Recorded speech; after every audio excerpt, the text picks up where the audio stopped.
Hello sir আসসালামু আলাইকুম sir. কে তুমি? স্যার আমি মেজর মনসুর স্যার। তোমাকে আমি গতকালকে ফোন দিছি না, তুমি রিং ব্যাক করো নাই কেন? স্যার আমি আজকে এখন খেয়াল করলাম, আমি খেয়াল করি নাই স্যার। এখন খেয়াল করছো কেন? তোমাকে গতকালকে আমি রিং দিয়েছি, when to pick up the phone. Sir তুমি ফোন করছে? আমি তো স্যার গতকালে খেয়াল করি নাই স্যার, আমি গতকালে ঘুমাই গেছিলাম। তুমি ফোন করছে এটা বলো, তুমি স্যার- খেয়াল করো না কেন? কোথায় ঘুমিয়ে গেছিলে তুমি? স্যার আমি গতকালকে একটু অসুস্থ ছিলাম বলে আমি শুয়ে পড়ছিলাম স্যার। হ্যাঁ, তারপরে then why did you call me in the morning?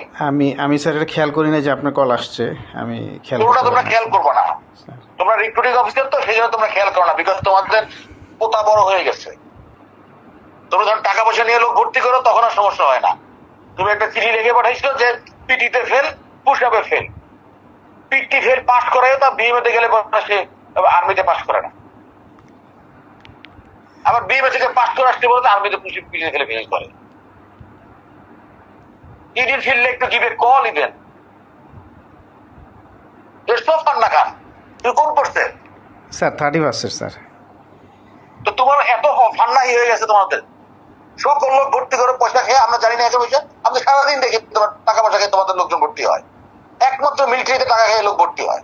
That's I have told to me that day.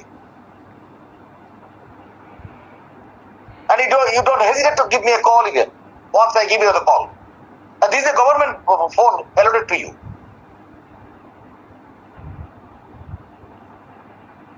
তোমাদের প্রবলেম আছে?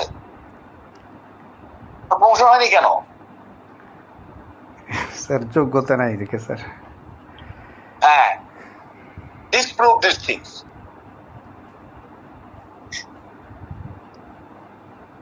তোমাদের মতো অফিসে রিক্রুটমেন্টে রাখা উচিত কিনা দেখা ডাউট। Shame on you.